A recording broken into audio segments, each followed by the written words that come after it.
Java programming के अंतर्गत हम लोग पिछली 2 क्लासों से किसी भी प्रोग्रामिंग लैंग्वेज के लिए एसेंशियल पार्ट्स के रूप में ऑपरेटर को पढ़ रहे हैं। चूंकि हम लोग जो ऑपरेटर पढ़ रहे हैं उनमें से उनकी डिफिनीशन, उनके सिंटैक्स और उनके एग्जाम्पल हम दोनों देख रहे हैं। चूंकि जावा में जो ऑपरेटर्स हैं वे 7 टाइप्स के पाए जाते हैं। मैं फिर से आपको रिमाइंड करा रहा हूं।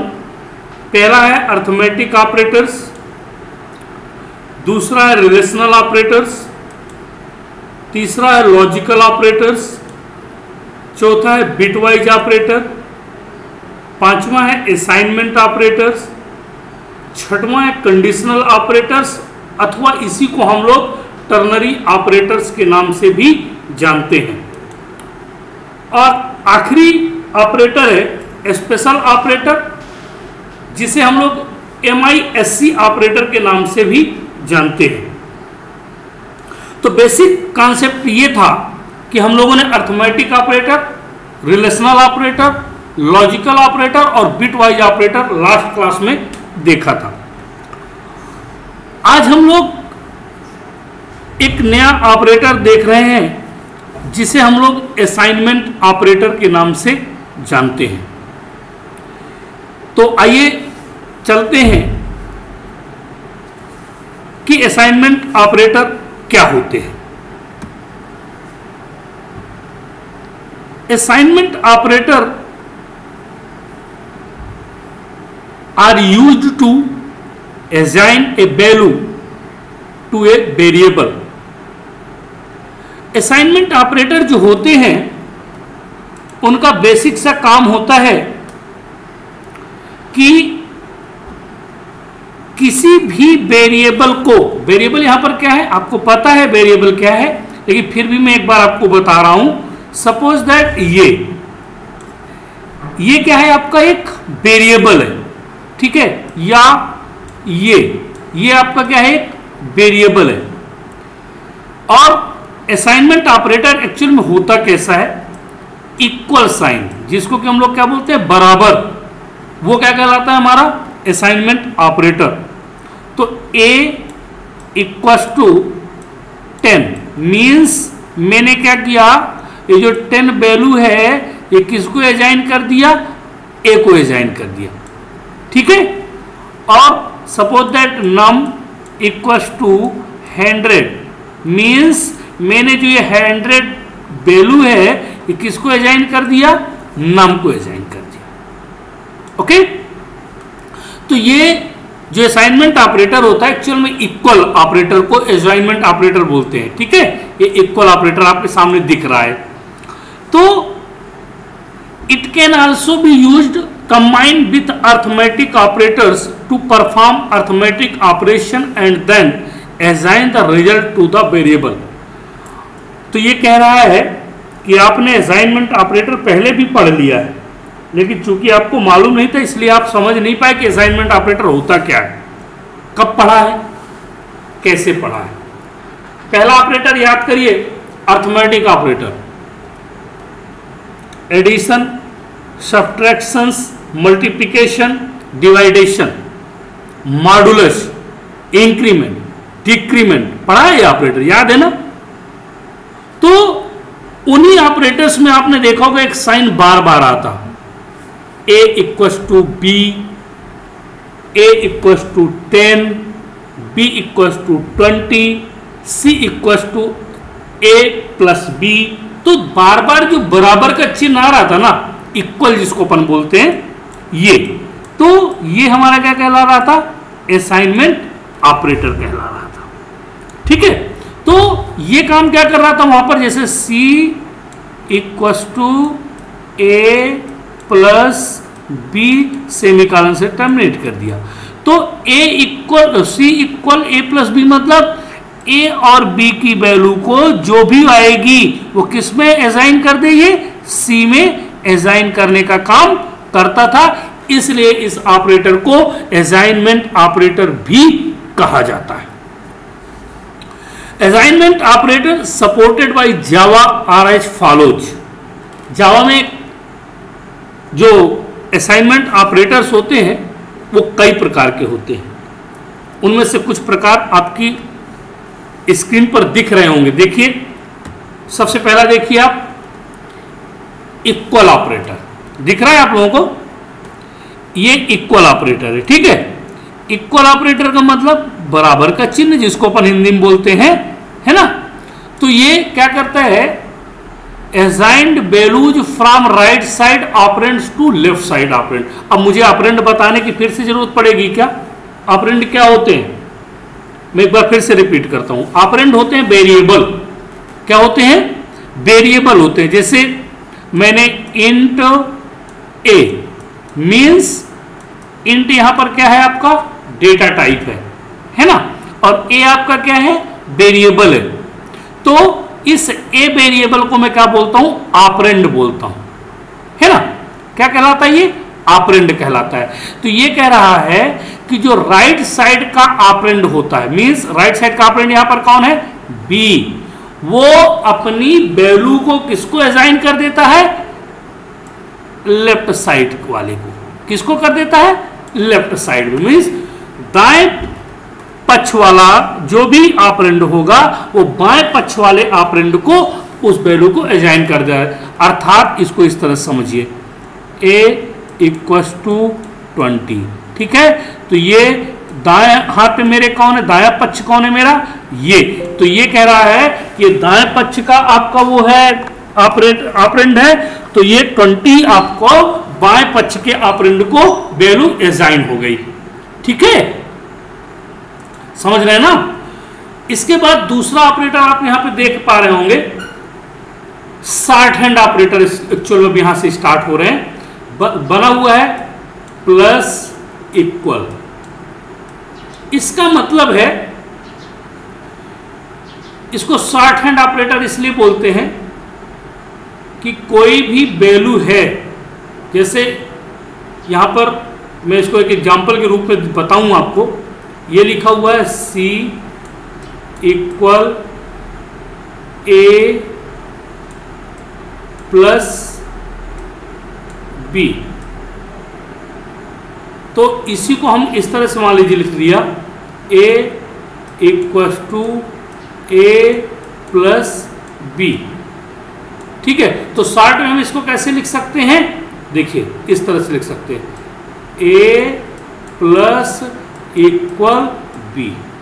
बस समझ में आ गई। ए प्लस इक्वल बी का मतलब है ए इक्वल ए प्लस बी। मैंने शॉर्ट में उसको क्या लिख दिया, ए प्लस ए इक्वल बी। क्लियर।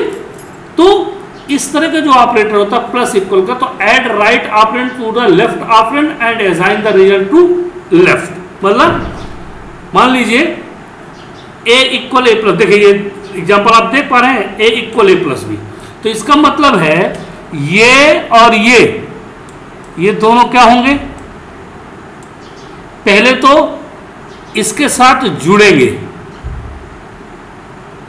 ठीक है।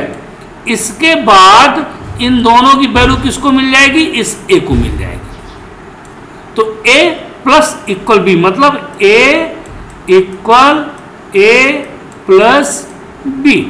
बस समझ में आ गई। ये दो बार काम कर रहा है, क्लियर। इसी तरह से माइनस इक्वल मीन्स क्या होगा, ए इक्वल ए माइनस बी। अर्थात इसको शॉर्ट में कैसे लिखेंगे, ए माइनस इक्वल बी, है ना। मीन्स इस ए को इसके साथ एक बार घटाएंगे और इसके बाद इसकी वैल्यू को इसको दे देंगे, ठीक है। तो subtract right operand from the left operand and assign the result to the left operand. मतलब हम पहले एक बार राइट ऑपरेटर के साथ उसको सब्ट्रैक्ट करेंगे अर्थात घटाएंगे और इसके बाद जो वैल्यू आएगी उसको लेफ्ट ऑपरेंड को प्रोवाइड कर देंगे। फिर देखिए मल्टीप्लिकेशन इक्वल, मतलब इसका मतलब ये हुआ a equals to a multiply b, अर्थात a multiply equals to v। Means मैंने इस a को इसके साथ पहले मल्टीप्लाई किया, चूंकि ये राइट ऑपरेंड है तो मैंने एक बार लेफ्ट ऑपरेंड को राइट ऑपरेंड के साथ मल्टीप्लाई करूंगा और जो भी वैल्यू आएगी मैं वापस उसको प्रोवाइड कर दूंगा, किसको? लेफ्ट ऑपरेंड को। ठीक है, तो देखिए एग्जांपल देखिए आप लोग, a multiply equals to b is same as a equal a multiply b। Okay, फिर डिवाइड इक्वल मीन्स ये क्या कह रहा है, x equals to x divided by y। ठीक है, मीन्स ये x एक बार इसके साथ डिवाइड होगा और इसके बाद इसकी वैल्यू x को मिल जाएगी। या मैं इसको इस तरह से बोलूं कि ये लेफ्ट साइड का जो ऑपरेंड है एक बार राइट साइड के ऑपरेंड के साथ मल्टीप्लाई करेगा, इसके बाद जो भी वैल्यू मिलेगी वो लेफ्ट साइड का जो ऑपरेंड है उसको प्रोवाइड कर देगा। ओके, नेक्स्ट है मॉड्यूल इक्वल, मीन्स सेम वही कहानी कि हम जैसे कोई भी दो ऑपरेंड्स होंगे, suppose that a equals to a module b, तो इसमें नॉर्मली क्या होता था, इन दोनों को अपन मॉड्यूल करते थे, जो रिमाइंडर बचता था वो किसको दे देते थे, a को दे देते थे। जैसे 10 पे 3 का भाग दिया तो 3 तक 9 और कितना बचा 1, तो किसको मिल जाता था, a को यहाँ पर 1 मिल जाएगा, है ना, ऐसा अपन करते थे ना। हम यहाँ पर इसको 60 तरीके से कर रहे हैं। कैसे कर रहे हैं देखिए आप लोग, a module equals to b, अर्थात एक बार इसके साथ मॉड्यूल करेंगे और इसके बाद बचे हुए परिणाम को इस लेफ्ट ऑपरेंड को प्रोवाइड कर देंगे। ओके, तो ये आपका कॉन्सेप्ट है असाइनमेंट ऑपरेटर का। तो चलिए इसका एक एग्जांपल देखते हैं, जब तक एग्जांपल नहीं देखेंगे मजा नहीं आएगा, है ना। तो चलिए आइए एग्जांपल देखते हैं। ठीक है, तो जैसा कि रोज हम लोग करते हैं, है ना, सबसे पहले हमको क्या करना पड़ेगा, कमांड प्रॉम्प्ट ओपन करना पड़ेगा, क्योंकि जावा के प्रोग्राम को अपन कहाँ रन करेंगे, कमांड प्रॉम्प्ट के ऊपर। तो जब कमांड प्रॉम्प्ट ओपन करेंगे तो सब हमको क्या करना पड़ेगा, क्योंकि आप जानते हैं मेरी हैबिट को कि हम लोग परमानेंट पाथ पर काम नहीं करते, हम टेम्परेरी पाथ डेली सेट करते हैं ताकि हमारी मेमोरी में बना रहे कि पाथ कैसे सेट किया जाता है। एक बार परमानेंट पाथ सेट कर लेते हैं तो हमको कुछ दिनों बाद हमारे पासवर्ड भूल जाते हैं, ये तो पाथ सेट करना है ना। तो आज हम नए तरीके से फिर से पाथ सेट करेंगे। तो देखिए कैसे पाथ सेट होता है। तो सबसे पहले अपन क्या करते हैं, अपन अपनी ड्राइव पे चलते हैं। तो हमारा फोल्डर किस ड्राइव पे है, डी ड्राइव में, है ना, देख पा रहे हैं ना आप लोग, डी ड्राइव पे गया। इसके बाद चूंकि हम लोग MSc CS की क्लास पढ़ रहे हैं तो MSc C और CS ये लीजिए, फोल्डर MSc CS का चला गया। ओके, अब एक्चुअल में ये क्या कर रहे हैं अपन कि जो MSc CS का क्लास है तो हम लोग इस पे जाएंगे। ठीक है, देखिए कैसे,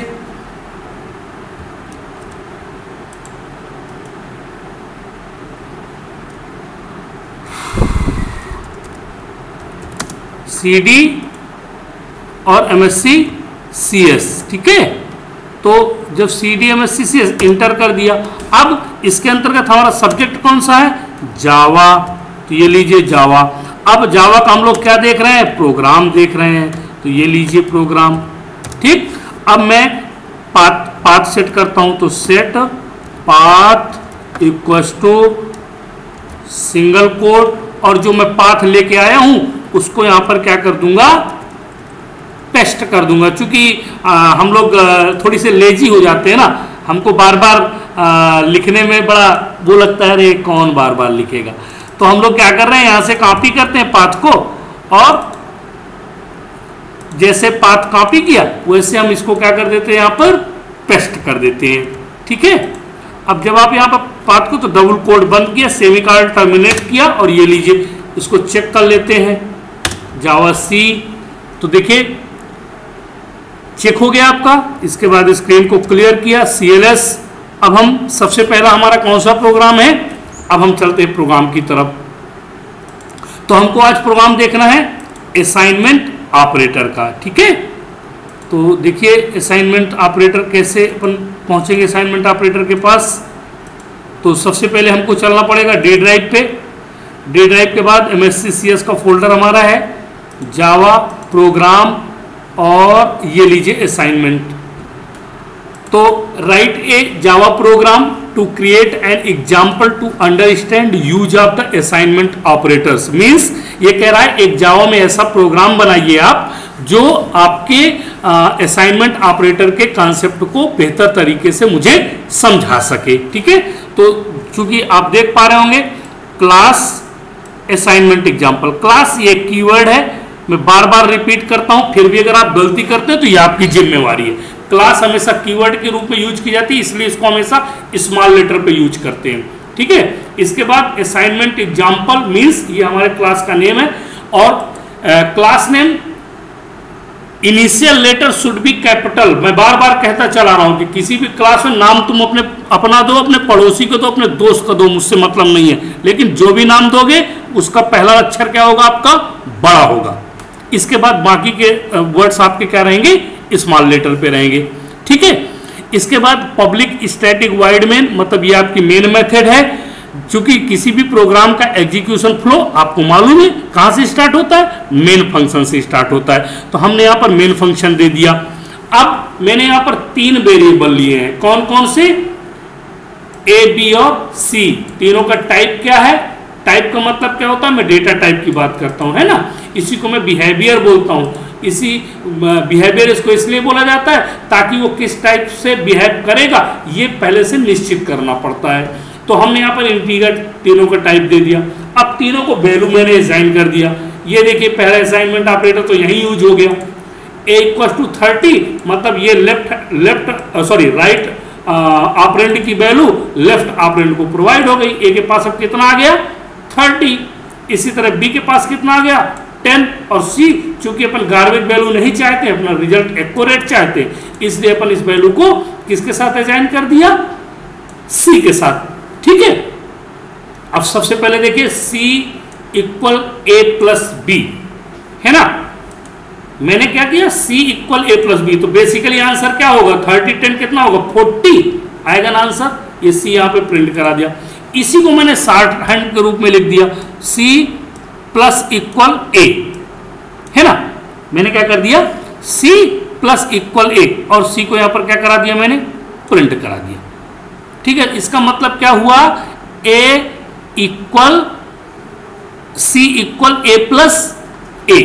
ठीक है, तो इसी तरह से मैंने क्या किया, C - A, C को प्रिंट करा दिया।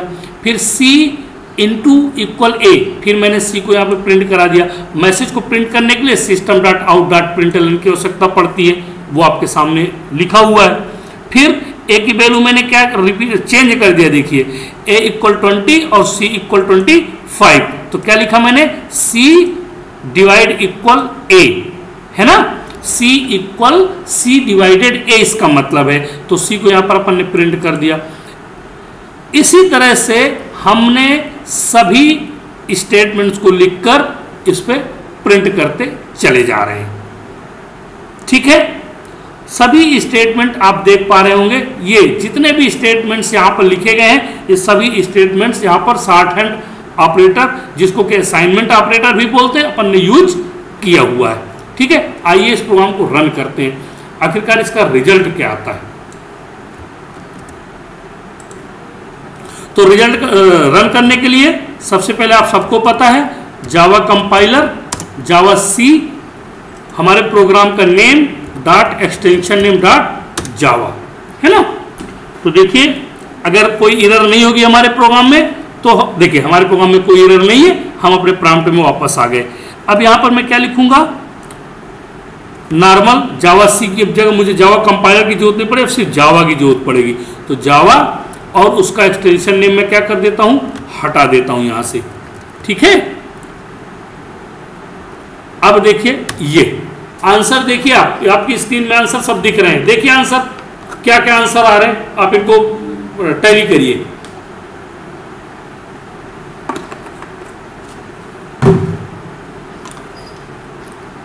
ठीक है, टैली कर रहे हैं ना आप लोग, नहीं कर रहे हैं?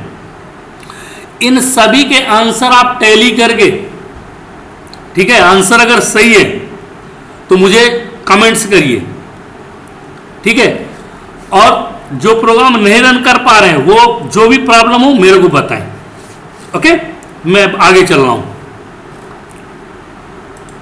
अब देखिए नया ऑपरेटर आपके पास क्या है, कंडीशनल ऑपरेटर, जिसको कि हम लोग क्या बोलते हैं, टर्नरी ऑपरेटर के नाम से भी जानते हैं। कंडीशनल ऑपरेटर को हम लोग टर्नरी ऑपरेटर के नाम से भी जानते हैं।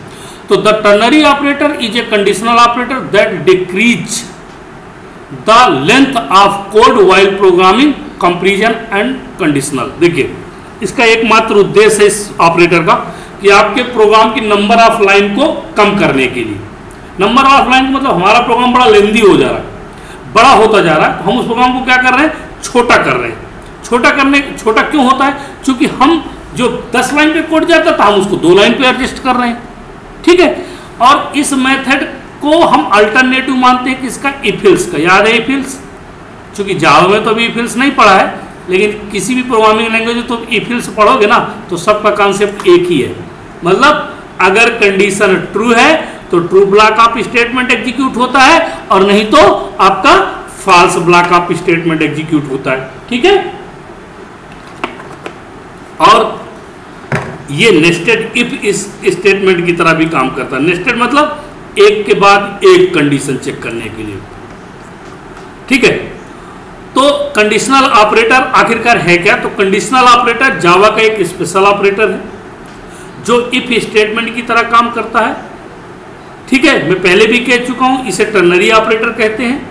ये वेरिएबल में कंडीशन के अकॉर्डिंग वैल्यू को स्टोर करने के लिए यूज किया जाता है। सिंटैक्स देखिए इसका, सिंटैक्स कंडीशन स्टेटमेंट 1 और स्टेटमेंट 2।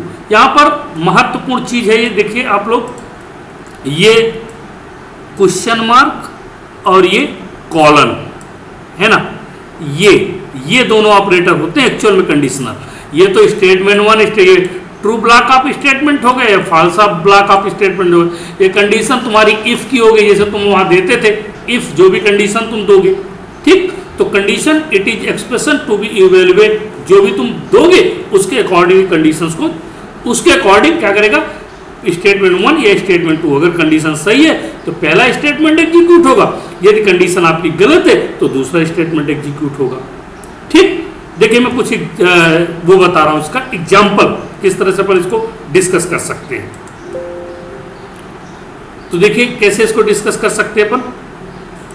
हम कंडीशनल स्टेटमेंट है ना, ये लीजिए conditional statement, write a Java program to create an example to understand use of conditional operator. मतलब एक ऐसा प्रोग्राम जावा में बनाइए जो आपके कंडीशनल ऑपरेटर के कॉन्सेप्ट को हमें समझा सके। तो क्लास कीवर्ड है, कंडीशनल एग्जाम्पल क्लास का नेम है, ये आपकी पूरी की पूरी मेन मेथड है। मैं बार बार अब आपको नहीं बताऊंगा कि ये मेन मेथड है, ये थोड़ी से आपको अपने दिमाग से सोचना है कि ये क्या चीजें हैं, ठीक है, इनका मतलब क्या है।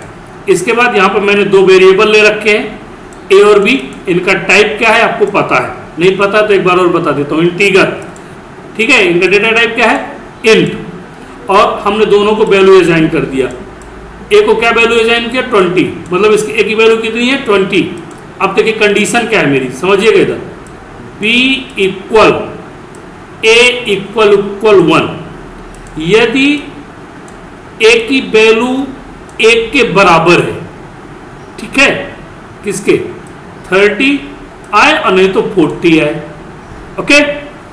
तो यहाँ पे देखिए message system dot out dot println value of b is क्या आएगी इसके केस में 40 आएगी। क्यों? क्योंकि ए की वैल्यू क्या 21 के बराबर है क्या? नहीं है ना। हाँ, तो कितना आएगा 40, आंसर आएगा 40, लिख लो अभी। ठीक है, फिर b equal to a equal 20, answer क्या आएगा 30। क्यों आएगा 30? क्योंकि a की वैल्यू तुम्हारी कितनी है 20 और तुमने इनिशियलाइज किससे का कंपैरिजन किससे करा रहे हो 20 से, तो ये भी लिख लो कितना आएगा आंसर इसका 30। मैं भी बाद में रन करूंगा, पहले आप आंसर लिखिए। ठीक है, अब फिर टैली करेंगे जब रन हो जाए। System dot out dot println value of b is, जो बी की वैल्यू है क्या आएगी 30, पहले में आएगी 40, दूसरे में आएगी 30। ये प्रोग्राम रन हो रहा है, देखिएगा आप लोग अच्छे से। बार बार पाथ सेट करने की जरूरत नहीं, क्योंकि एक बार बता चुका हूं मैं, पाथ एक बार सेट होने के बाद अपन पाथ को कंटिन्यू कर लेते हैं। ठीक है, तो जावा कंपाइलर किससे काम करता है? जावा सी से। ठीक है, और ये dot Java. Okay,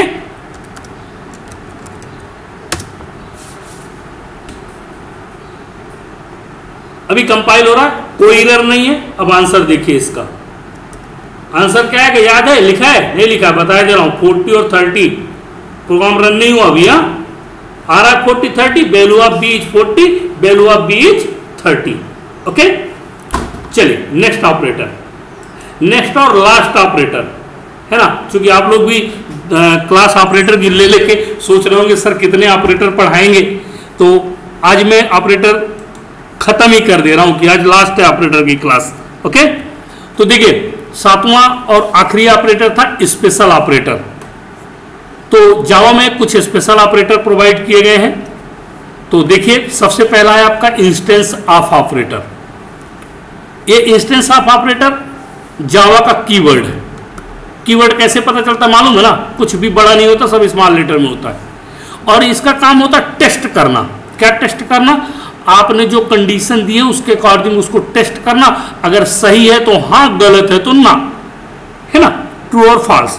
type can be a class और इंटरफेस। और ये यूज किस में होगा ये भी सुन लो। इंस्टेंस ऑफ ऑपरेटर सिर्फ क्लास और इंटरफेस में। तुम सोचो किसी के साथ भी यूज कर लूं, किसी वेरिएबल के साथ यूज कर लूं, संभव नहीं है। सिर्फ और सिर्फ इंस्टेंस ऑफ ऑपरेटर का यूज किसी क्लास अथवा इंटरफेस के साथ हम करेंगे। ओके, दूसरा है डॉट ऑपरेटर। तो डॉट ऑपरेटर का यूज क्या करते हैं? किसी भी क्लास के मेंबर मतलब वेरिएबल और मेथड को क्या करने के लिए? ऑब्जेक्ट के साथ कॉल करने के लिए। जरा इसको थोड़ी से मैं आपको C++ की तरफ लेके चल रहा हूं। तुम किसी क्लास का ऑब्जेक्ट बनाए हो, ऑब्जेक्ट के बाद उस क्लास की मेथड को कैसे एक्सेस करते थे? ऑब्जेक्ट मान लीजिए ये है आपका OBJ और ये डॉट लगा के उस मेथड का नेम मान लीजिए गेट डेटा। ठीक है, ये लीजिए, इस हिसाब से हम एक्सेस करते थे। ये हमारा ऑपरेटर है डॉट ऑपरेटर, ये भी स्पेशल ऑपरेटर के अंतर्गत आता है। तीसरा है न्यू ऑपरेटर। ये न्यू ऑपरेटर जानते क्या के लिए यूज किया जाता है? जब किसी भी क्लास का ऑब्जेक्ट क्रिएट किया जाता है, विदाउट न्यू के अपन किसी क्लास के ऑब्जेक्ट को क्रिएट नहीं कर सकते। मतलब किसी भी क्लास के ऑब्जेक्ट को यदि मुझे क्रिएट करना है तो मेरे पास एक स्पेशल ऑपरेटर जावा में दिया गया है न्यू। ओके, तो मैं ये डॉट ऑपरेटर और न्यू ऑपरेटर के एग्जांपल अभी इसलिए रोकूंगा क्योंकि अभी आपको क्लास और ऑब्जेक्ट का कॉन्सेप्ट मुझे आगे पढ़ाना है। तो जब तक मैं उसके बेसिक कॉन्सेप्ट नहीं पढ़ाऊंगा तो एग्जांपल बताने का कोई मतलब नहीं है। जैसे बेसिक कॉन्सेप्ट क्लियर होंगे तो डॉट और न्यू तो पूरी प्रोग्रामिंग में जावा में देखना है, क्योंकि पूरी जावा में मेथड खींचना है क्लास से और हर क्लास का ऑब्जेक्ट बनाना है। मैं आपको इंस्टेंस ऑफ ऑपरेटर को अभी बता दे रहा हूं कि इंस्टेंस ऑफ ऑपरेटर कैसे काम करता है। ओके, चलिए देखिए इंस्टेंस ऑफ ऑपरेटर क्या है।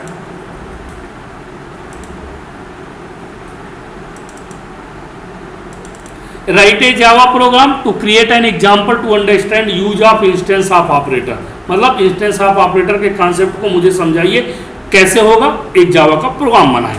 तो देखिए class instance of operator, public static void main method, string ए।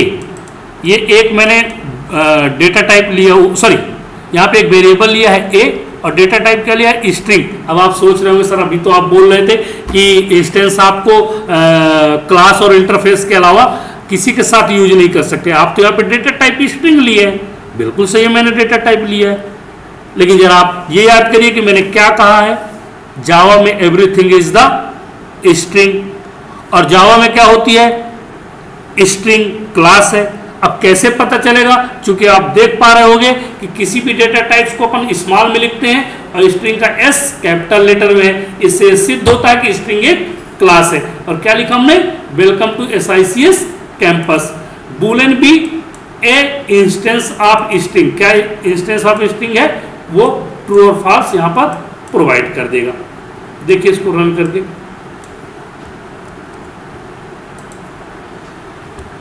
जावा सी मतलब कंपाइलर डॉट जावा, ओके।